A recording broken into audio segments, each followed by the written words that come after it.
All right, this is the section 4.4 presentation of learning how to write linear equations in standard form. So far in this class, we've actually talked about three different ways of representing linear equations. The one that you're going to see a lot, especially next year, and we've done a lot so far this year, is slope-intercept form, and that's in the format of y equals mx plus b.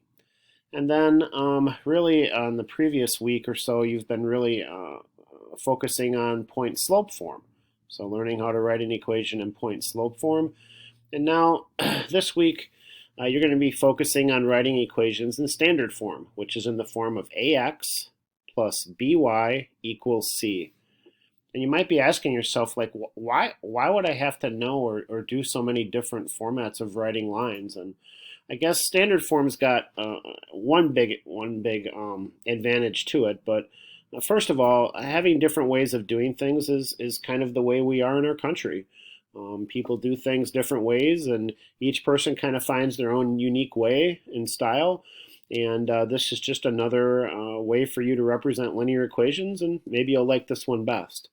The second reason here, which I really think is the most important one, is that so far we really haven't given you a specific equation style for writing vertical lines. So those are lines that go up and down. And standard form actually gives us that opportunity, because I can't write a vertical line in a format of y equals something. It's actually in a different format. So this solves the problem of being able to represent vertical lines in an equation. And then the third way is that it can help simplify finding parallel and perpendicular lines. So we're going to get into that. So in order to be able to do this, we've got to recognize what an equation is and how to represent lines. So here we go. So I've got a red line and a blue line here on this graph, and you'll notice I want to figure out the equation of the blue line. And right now the blue line is going all the way across the graph horizontally and is hitting at the point 6, 5. And one of the things you'll notice here is that the y is not changing. It's always up 1, 2, 3, 4, 5. So the equation of this graph is always y equals 5, like it never changes. So the equation of the blue line is y equals 5. Now the red line here, this is the vertical line. I can't write this in a y equals. In this case, the y is always constantly changing. But what is not changing is the x. The x is always at -8, whether it's way down here at the bottom, over here in the middle, or over way up here at the top. So the equation of this red line is actually x equals -8. So let's take a look at another type of problem like that.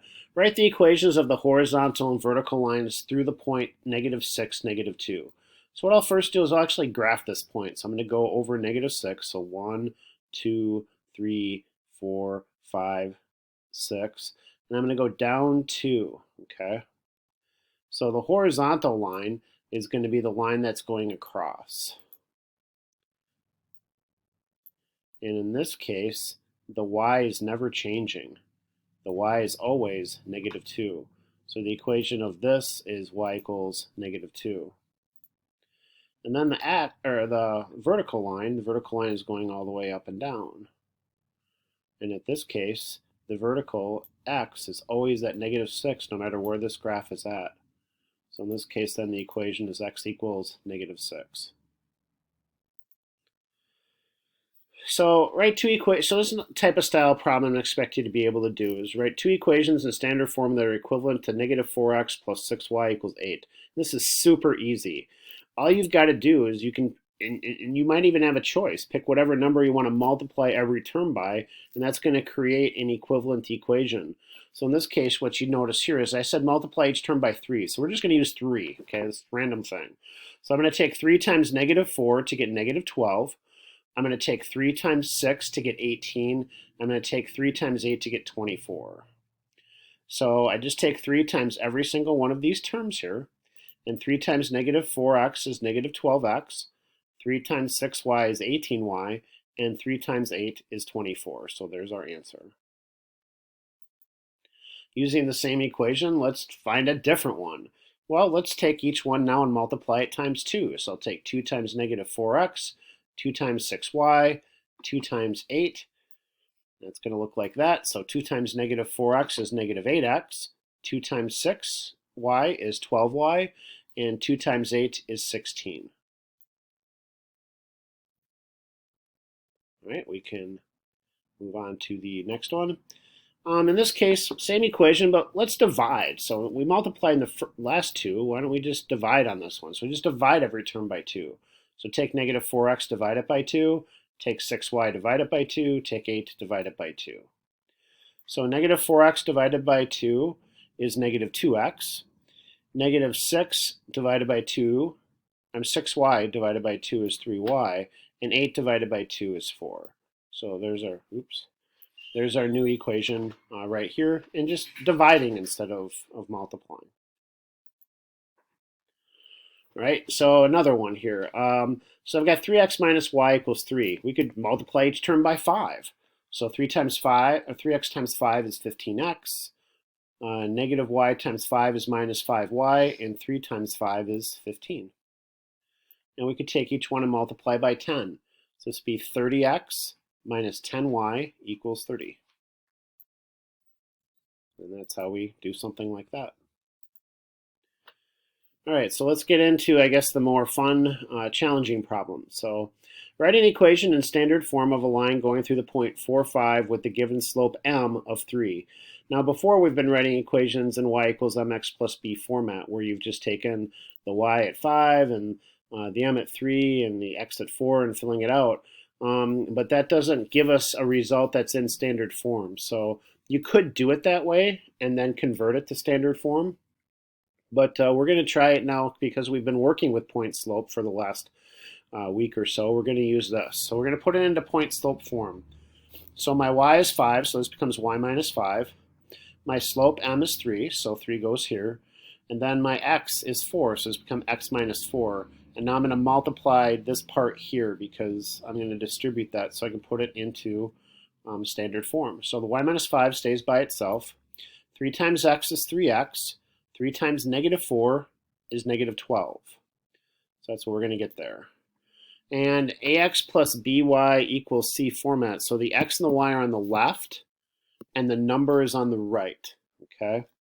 So what we need to do is get the numbers on the right and the x's and y's on the left. So what to me looks like the easiest thing to do is add 5 to both sides. So I'm going to add 5 here, and this is going to cancel and just leave y on this side. And then 3x is going to be 3x, and then negative 12 plus 5 is negative 7. So this is kind of in y equals mx plus b format, but we've got to have it in standard format. So the x and y are on the left, the number is on the right.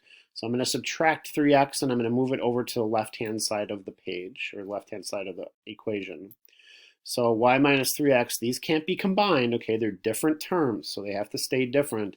And when we write this equation, we write the x part first. So the x is going to be written first. So it's going to be negative 3x plus y equals negative 7. And that's how we do it. Okay, let's take a look at another one.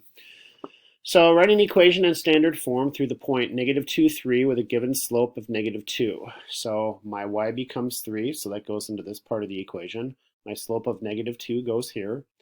And then my x is negative 2, so it's going to be minus negative 2. So as we start to put this into standard form, the first thing I want to do is take care of this deal right here. So minusing a negative is the same as adding. So this is going to become y minus 3 equals negative 2 times x plus 2. So minusing a negative cancels that out and makes it a positive. And then I can distribute. Negative 2 times x is negative 2x. And negative 2 times 2 is negative 4. So that's what I get there. And then I want to move the numbers to the right, the variables to the left. So I'm going to add 3 to both sides. So I'm going to move this 3 over to the right side of the equation. So negative 4 plus 3 is negative 1. So I'm going to be left with y equals negative 2x minus 1. And then I'm going to move the x term over to the left side. So I'm going to add 2x to both sides. And again, I can't combine my y and my x, so this can become 2x plus y equals negative 1.